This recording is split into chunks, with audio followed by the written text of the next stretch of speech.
好啦，咁唔好意思啊，一早嗌咗你落嚟啊，食完早餐嚇，咁咧今日咧就多謝你安排我去睇睇中醫啊，我真係最近隻手麻痹嚇，真係需要揾醫生嘅。OK，咁啊試下呢個中醫，咁順便咧叫下佢先落嚟，就介紹下呢個康復醫院係泰康之間彭園嘅。OK，社區就喺度，直情行路就已經有醫院。咁啊，我諗真係數一數二，你大家都好少見到一啲養老社區自己本身嘅有嘅醫院。咁啊，麻煩你先開始介紹一下好啊 ？OK。咁呢度咧就係泰康嘅泰康彭園嘅康復醫院，我哋行入嚟啦。好啊。首先咧呢度咧係 B 一層嘅，B 一層咧其實佢係最主要係做康復嘅。你會見到我哋呢間康復醫院一入嚟嘅時候啦，好多人關注嘅。中醫理療室啦，佢可以做嗰啲艾灸啊、針灸啊等等嘅，係啦，呢個係一個中醫嘅理療室。其實可唔可以咁講？其實就真係去到長輩年紀，但係即係中醫係最好嘅治療方法嚇。係啊，嚇咯，即係溫和啲啊嘛。所以去到呢啲年紀，中醫係我哋好中意嘅，我哋好怕睇西醫。呢度咧係一個康復治療區，我哋先嚟睇康復區嚇。呢啲就係我哋泰康自己嘅醫療團隊嗱，呢啲康復專家啊、副主任醫師啊都喺度㗎啦。我聞到好大陣艾灸味啊！冇錯啦，即係裏邊就做緊艾灸係嘛？做緊治療。已經係做緊治療艾灸啦。OK。嗱，泰康之家我哋彭園嘅康復醫療科咧，佢主要做啲乜嘢咧？一個係運動治療啦，係啦，有啲關節嘅訓練啊、肌肉嘅訓練啊，好似我哋琴日介紹嘅咁，協調性喎，都係需要做訓練嘅喎，平衡啦。同埋做一啲體位嘅切換啊、步行啊等等嘅。第二個咧都係泰康之家呢度好有特色嘅，叫做物理治療。好似我哋做嗰啲短聲波、超聲波，或者做啲紅外理療都係可以喺樓，即係喺康復醫院就可以配套做得到㗎啦。同埋有個作業治療，呢個就好似小朋友咁啦，做手指嘅訓練係啦。同埋有啲語言治療啊，即係語言治療，冇錯，語言同埋吞咽。係啦，有好多人流口水咧，其實唔知道咩原因，其實係吞咽要需要加強嘅。呢個方面就係唔會俾佢哋窒息啦咁樣。第5個嘅話就係我哋嘅特色音樂治療同埋中醫嘅傳統康復醫療啦。音樂治療係你哋真係好有代表性，係你嘅招牌菜嚟㗎，可以咁講嚇。OK。嗱，中醫唔係呢樣好啦，即係治本啊嚇，即係西醫就只能夠治標嚇。呢啲就係我哋配套嘅一啲機器。係啦，好多硬件嘅設備啊，咁你咁大間醫院齊晒㗎啦。嗱，呢度咧會有一個康復評估室嘅。我哋琴日有講過，做評估或者做康復嘅話，我哋先會做一個評定。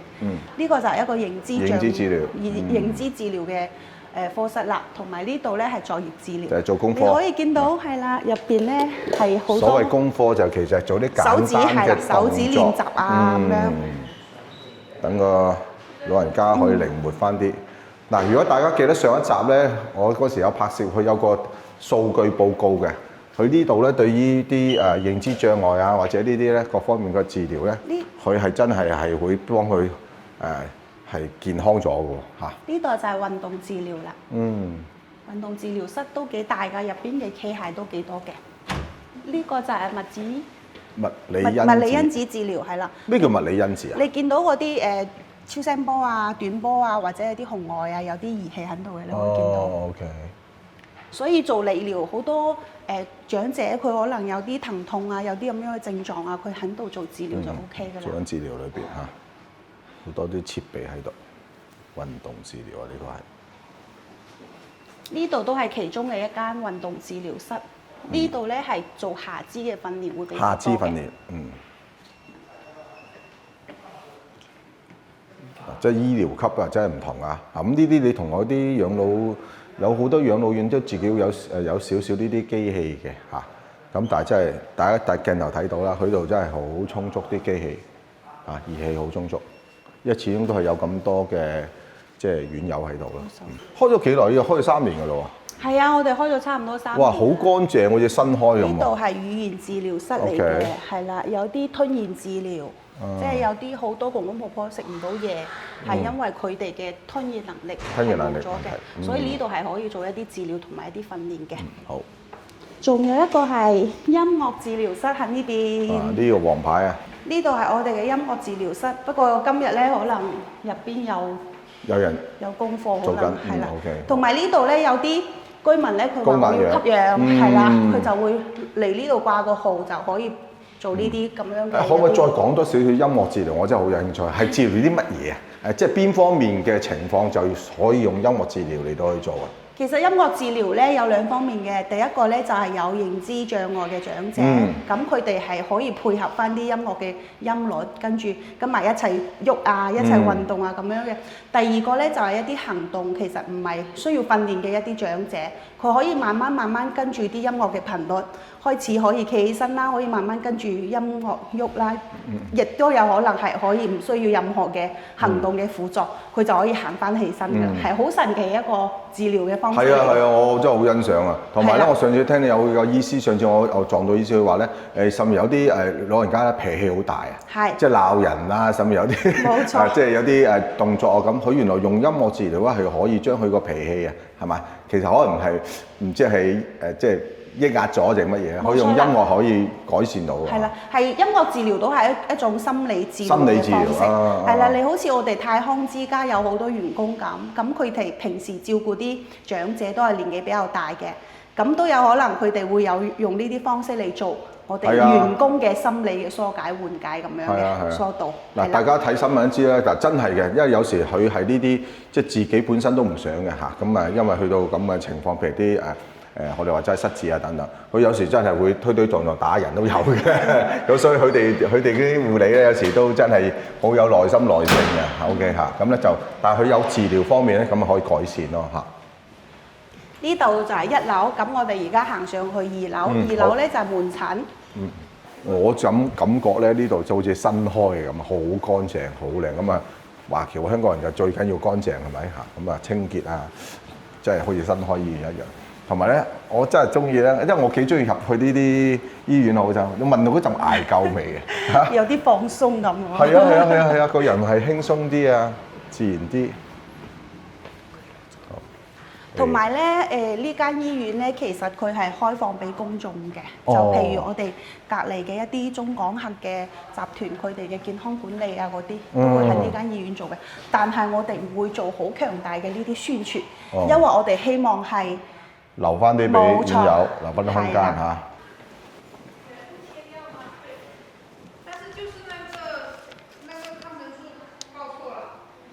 基本上咧，啲藥房啦、放射心電圖啦、護理啊，都有齊晒嘅。醫生仲未上嚟，可能喺下面艾灸嗰陣就。哇！你唔好話二甲醫院喎，真係好有規模啊都。呢度佢成日有幾多間康復病房啊？如果係住院嘅病房嘅話，就有100間。咁康復科嘅話，大概係260左右。哦。哇！真係咁啊，叫二甲啊？係啊，二甲㗎啦，冇申請3甲，係因為我哋都唔想開放得咁多人過嚟啊。其實係因為唔想申請啫。係啦，我哋都有自己嘅3甲醫院㗎。好多名醫啊喺晒度。不過嗱，呢個係內地比較特別嘅，即係你哋都會將啲醫生係做一個介紹黐出嚟公佈啊。香港就比較少啊，香港靠口傳口嘅啫。口碑㗎係嘛？哇！呢啲都係哇呢個心臟科啊糖尿病啊，呢個老人痴呆啊呢一位就係脊髓啊腦外傷。冇錯，或者中風或者個個都唔同喎。呢個失眠頭痛啊嚇。呢個專係針灸嚟嘅，冇錯，都係好多長者會有嘅呢啲。呢個啊，我都中意啊！呢個就內科啦，係咯，肺炎啊咁樣。呢個神經科喎，哇！真係專科啊！呢啲就真係專科啊！同埋你睇個醫院好似規模唔係好大，佢係個醫甲醫院，但係佢24小時都係有醫生嘅。但係我覺得規模好大喎，香港人入到嚟覺得個規模好大啊！真係嗱。呢度有幾個中醫室嘅。同埋我真係中意去中醫西醫任你揀啊！即係呢個香港人係冇嘅嚇。同埋口腔科都有。口腔科冇錯。專科啊。同埋你哋照顧開老人咧，睇開老人咧，我覺得就由即係你話啲長輩係。即係咁樣係會專科專業啲嘅。冇錯，急救室啊，同埋嗰個重症室咧就喺呢邊嘅。嗱，重症監護。即係如果有啲急救嘅需求，其實我哋醫院咧係可以隨時都解決嘅。咁如果解決唔到嗰啲咧，就係10分鐘左右，10到15分鐘，我哋有個3甲醫院。就係前海嗰間大醫院啦。唔係呢個彭園隔離咧有間市人民醫院。哦，呢個隔離仲有間市民人醫院㗎，哇！跟住咧就係急，即係我哋叫做六通，係可以直接綠色通道嘅。嗱，好多長者會問嘅醫保辦即係諮詢嗰啲醫保嘅問題啊。星期一至星期五都會有啲醫保辦嘅員工喺度㗎啦。呢個係佢哋嘅 office。好，哇，好大啊，我覺得。係啦，放射科啦、心電圖室啦、彩超室啦，都喺呢度嘅。咁我哋行一行，就好多住喺養老社區嘅長者，佢會覺得我可能要做個 CT，會唔會要去三甲醫院啊，或者要行路交通啊，唔方便啊咁樣，唔使嘅，樓下即做。即係基本嘅身體檢查呢度做晒啦。冇錯。都唔使出去啦。同埋我哋都配套俾居民半個年度有一次體檢嘅每月服務。幾耐？半年一次啊？係啦。哦。嗱，咁又包埋個費用嚇。嗱，呢個就係一個拍片室啦。係。入邊嘅器械都幾先進㗎。呢個係 CT 室。CT。同埋呢個科室都幾多長者關注嘅骨密度。骨質係啊，骨密度啊，骨質疏鬆啊，呢個好需要添啊。彩超喺呢邊，跟住心電圖都喺呢邊。心電圖、彩超，哇！真係正。超室。正齊晒。好似骨密度咁，而家啲骨質疏鬆咧，我哋有一隻藥叫做地舒單抗，喺香港咧大概係2000幾蚊一支，咁喺國內嘅話同樣嘅600幾蚊。如果有醫保嘅話，都可以醫保 cap 嘅。如果係骨質疏鬆嘅話，OK。呢邊咧就一啲我哋嘅診室啦。嗱，嗰邊都仲有一個心電圖室嘅。心電圖室，彩超又有一個，同埋啲唔同嘅科室啦。婦科，呢邊係一個功能檢查室，即係測嗰啲叫做乜嘢？叫做我哋嗰個身體嘅機能啊，嗰啲電解質啊，嗰啲含量啊，都喺呢度嘅，都係一個功能檢查室。眼科係啦。眼科。今日咧就星期六，一般情況咧星期一至星期五咧，個科室都係有醫生坐嘅。功能驗血。係啦，驗血。呢度會有一個，呢個可以介紹下遠程嘅會診。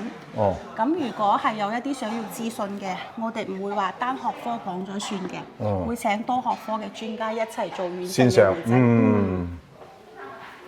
呢個都係一啲遠程嘅會診。呢啲有遠程可以揀嘅醫生，呢啲更加勁啊，應該有。嗱，呢個咧就係楊文英教授，全國有名嘅糖尿病專家，係啦。OK， 到我哋啦。好，到我哋啦，好。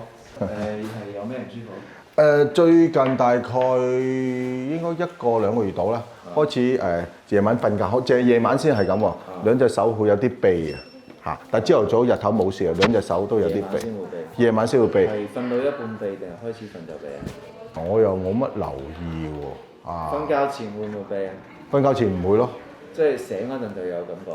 瞓緊嗰時，因為咁樣你瞓覺時痹咧，你影響睡眠，即係瞓得唔舒服啦。醒咗㗎嘛？係啊，瞓得唔舒服，同埋咧啲關節係會有1兩隻會有少少酸軟嘅，咁有時我要就要捏下去啊咁樣嘅，即係瞓覺嘅時候。咁但係通常到日頭咧又冇事嘅喎。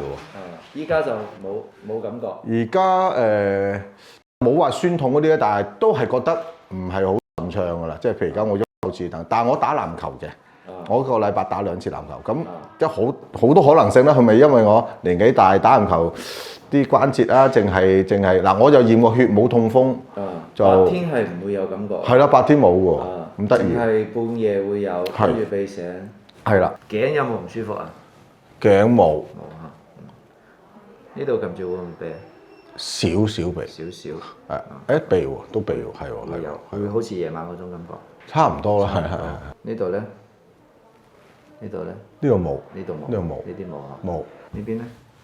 冇。都冇嚇。冇。冇感覺嚇。呢度會有少少啦。少少係。少少。應該應該冇乜大問題，可能就係你一個咧，可能係個肩頸或者個手臂啊。哦。夜晚瞓覺嗰陣，你可能係咁樣養住。即係啲關節嘅原因嚟嘅，即係同內裏冇影響嘅。哦。可能係養住瞓，跟住紮住咗呢度。哦。同埋啲肌肉可能緊嗰陣。但係點解我以前一直都係咁瞓嘅啫？點解無端端呢排會咁可咧？能最啲肌肉勞損啦，因為人會退化啊嘛，啲肌肉變硬咗之後咧，你就係某個動作壓住咗個神經，佢就越嚟越痹，好似你有時踎廁所踎耐咗，越嚟越腳痹。你可能半夜痹醒咗之後咧，活動下咧，佢又冇事啦咁樣。如果你覺得想做治療嘅話，就可以試下針灸咯。做針灸。針灸。針下頭先嗰啲位置，鼻嗰啲位置，穴位放鬆下啲肌肉。但係如果你話驚針灸咁樣，你唔做治療，其實都可以。我覺得你唔係好大問題。我想問咧，平時啲呢度啲院友咧嚟睇中醫咧，多數係啲咩病況啊？多數係乜嘢原因？老年人多啲咯，老年人可能大部分都係嗰啲關節痛。都係關節痛為主。腰椎啊、膝頭啊，同埋有啲可能手臂啊嗰啲痛。咁我想問過，如果關節痛，通常你哋俾啲咩治療啊？通常都係針灸、保守治療咯，針灸啊、推拿啊，我哋仲有其他儀器嘅，好似嗰啲超聲波啊，佢哋有啲關節痛，嗰超聲波對嗰個關節會好好。用超聲，超聲衝擊波，仲有啲可能有嗰個睡眠障礙嘅，或者我哋仲有啲係中風嘅，就會有嗰個經絡磁打個頭，改善睡眠嘅都有。甚至仲有嗰個高壓氧嗰個氧瘡，即係可以。我聽你咁講，多數都係啲物理治療啊、高壓瘡啲。需唔需要食藥㗎？即係你知中醫有好多中藥㗎。都有。都食中藥嘅，食中藥都可以有幫助。都有開中藥，但係開中藥咧就係我哋呢度冇嗰個中藥房係寄過嚟嘅。中藥就總開咗單就寄過嚟啦。佢會係有個中心藥房配好藥，跟住佢可以代煎，煲一包包跟住寄過嚟。你要飲嗰陣咧就喺冰箱攞出嚟，跟住就飲就得啦。或者你倒出嚟放微波爐叮一叮就可以。我想問咧，如果喺中藥即係喺中藥方面，如果食中藥啊，喺頭先你講嗰幾種嘅病況底下，係治療佢啲乜嘢？中藥嗰就好多咯，有啲可能係調理嘅，即係嗰啲脾胃唔好嘅老年人，有啲便秘啊，或者有啲會有惡心嘔吐啊，有啲可能頭暈嘅，佢哋都會選擇食中藥嚟調理。但係睇個人咯，有啲人可能個胃受唔到就不一定飲咯。甚至仲有啲係嗰個老年人容易有嗰個大腸疱疹。大腸疱疹。大狀疱疹。大狀疱疹。生蛇。生蛇哇！生蛇好可大可小嘅喎。係可大可小，有啲嚴重，介入治療得遲嘅話會有後遺症。係啊，但係我哋就會比較早。生蛇可以用中藥啊？係，中藥同埋外治，仲有西醫都有嘅，即係好似嗰啲阿司洛韋啊、芬克洛韋嗰啲會用，跟住咧都會配合飲中藥，同埋用嗰個針灸，等佢嗰個疹出得少啲，退得快啲。即係你哋嘅治療其實都可以中西合璧嘅，即係食藥亦都可以中藥西藥都可以夾到嘅。呢個好喎。有時中藥西藥冇效嗰陣，即係或者效果唔好嗰陣，佢哋內科我哋樓上有住院部嘛，內科佢就會叫嗰個請會診，跟住我哋上去之後睇過之後咧，會開啲中藥俾佢配合治療咁咯。咁我想問咧，喺我唔知知唔知啊，即係喺內地咁中醫咧或者中藥呢啲咧，可唔可以報醫保嘅？可以。即係唔其實喺內地就中西醫都係照翻一模一樣嘅。佢有嗰個醫保條碼嘅，你只要喺佢嗰個範圍入邊，佢係可以報銷嘅，即係好似啲理療啊、中藥啊，中藥大部分都可以報銷，但係有少部分可能唔得。係有啲名貴啲啊，嗰啲可能就要自費，大部分可以報嘅。咁其實照正嚟講咧，中醫同西醫如果去治療嘅時候，其實邊個費用高啲？即係喺內地啊，邊個費用高啲，邊個費用低啲啊？有冇都差唔多。差唔多啫。你中醫嘅話，可能就主要就係一啲理療嘅費用咯。西醫嘅話，可能就係包括住院啊、西藥啊，同埋嗰啲儀器檢查會貴啲咯。OK， 好，哇，正啊！問咗好多知識啊，觀眾啊，唔該晒你，同埋真係好你喺呢度駐診咗幾耐啊？我嚟咗可能大概小半年啦。舒服令到啊 OK 嚇，好，我非常專業啊 OK 唔該晒你先 OK。你嗰個就可以其實可以唔使切係咯，我多啲自己做下啲物理治療嗰啲嘢。呢啲位置可以游一游，係頭先有啲臂嗰個位置可以撳一撳，同埋可以多啲拉伸下嗰個背肌，係呢個位置。呢個位置啊？係呢個位置。哦。呢個位置有個四邊孔，如果呢度卡壓嘅話，有時都會痹嘅。哦，OK 嚇。不過嗱，各位觀眾有時睇醫生一樣嘢就唔係真係一定係治療嘅，有時睇完醫生咧就放心嚇，尤其是我哋啲年紀大啲，睇個醫生俾翻啲意見啊，可能譬如聽完醫生講，咦冇乜事，我人都輕鬆啲啦。唔該晒你嚇，OK 好。